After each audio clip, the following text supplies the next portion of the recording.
What's up, everyone? Been doing a little exploring today, and buddy Shaun's with me. He's out digging a little bit, trying to find him something.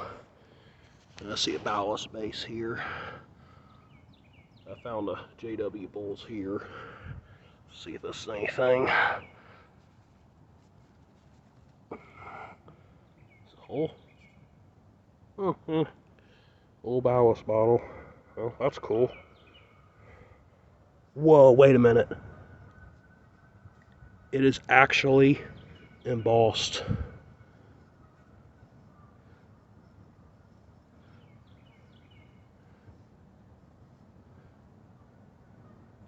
B.H. Woodbury, Newport, Kentucky. Oh my gosh. Is it complete? Well, it does have some lip damage, but man, I cannot believe this. That's a freaking embossed ballast bottle.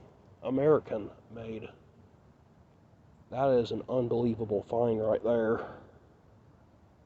Yeah, that makes my day. I found a bunch of slick ballast bottles, but I've never found an embossed one until today. Here's my keepers cleaned up.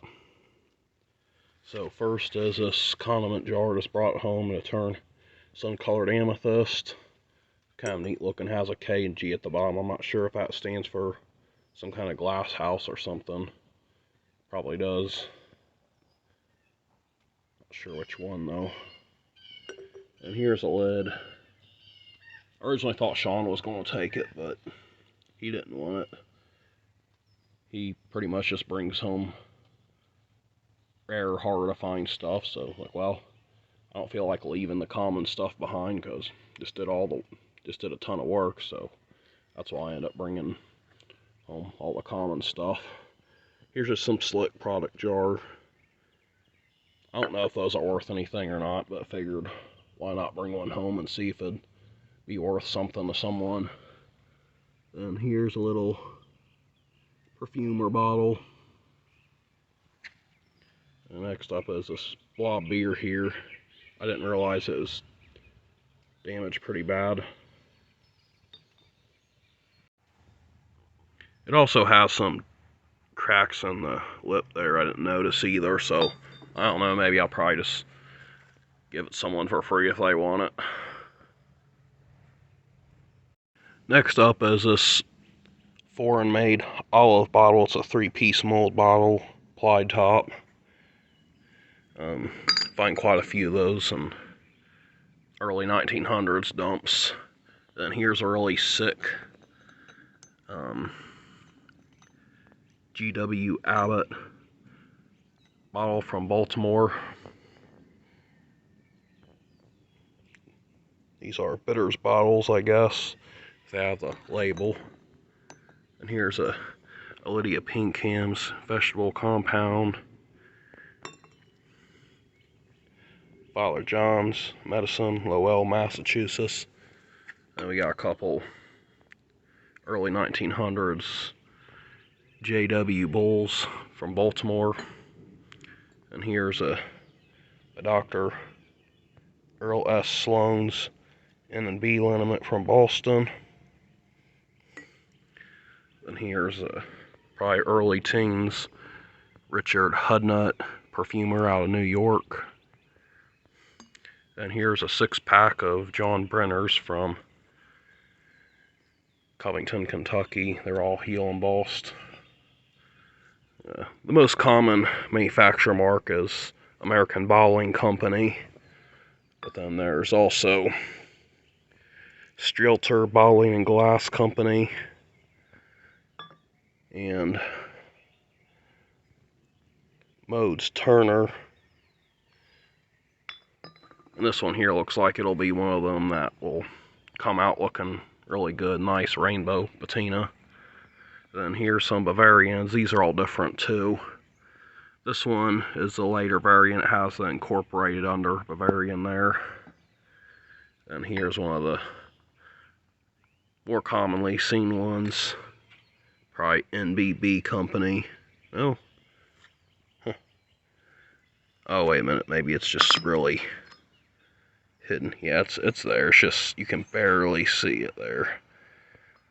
I can't remember what that one stood for.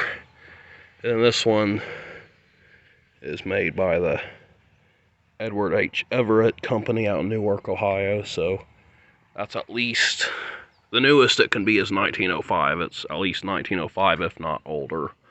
And this one has a wonky looking neck here. It's a herring court. And we have another new manufacturer here. It's the Ohio Bottling Company. So I believe that one was only in business 2 years, 1905 and 1906. Next is one of Minnesota's most common bottles, probably the third most common after Watkins and Laveris. Hoff's German Liniment, Goodrich, Jenny's, Anoka, Minnesota. And here's an Allen's Lung Balsam from New York.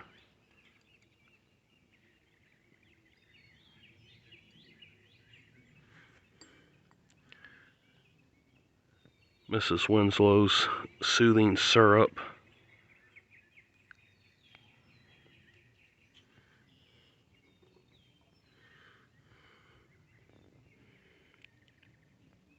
Frederick Starnes and Company, Detroit, Michigan.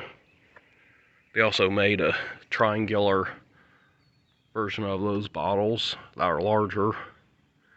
And here's a Cincinnati catsup bottle. See if I can find a good angle for it to show up. The T.A. Snyder Preserves Company, Cincinnati, Ohio.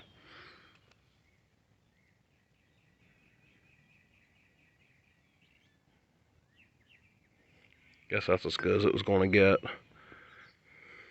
Laxel, A.J. White, New York. Cool looking triangular med. Signed, patented April 10th, 1894. I don't know if I'll be able to get the embossing off this, but this stopper has a metal top on it. It actually has the name of the company on it, but I don't know if I can get it to where I can read it or not. But yeah, it's a neat little glass stopper. And here's a large milk glass stopper. Not sure what that would have went to. Here's another stopper. That would have probably went to a blob top Wagner.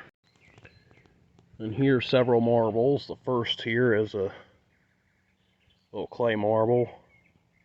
Then next is a Shooter Bennington marble.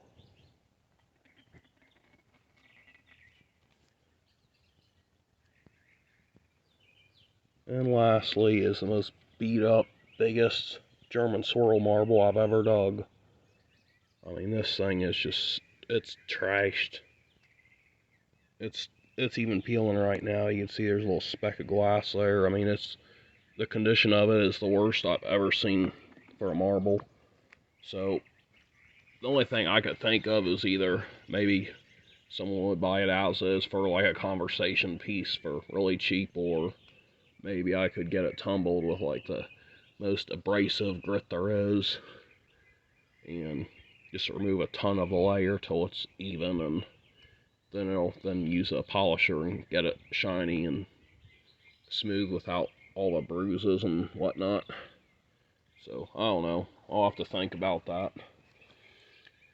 And next there's a straight-sided Coca-Cola from Cincinnati, Ohio. Looks to be in good shape to me. And I got my second unlisted Fritz variant hutch. F. Fritz and Company, Covington, Kentucky. So that's a nice one, even though it's pretty much broken on top. So I guess I'll see if someone needs it for their collection. as rare as it is, I think it'd be worth a little something anyway. So I got one I think's a slight bit better, but that one has lip damage, so I don't know if the lips are just always breaking on those or what. If so, that would explain why people threw them in the dumps. And the last two are going in my personal collection. I got I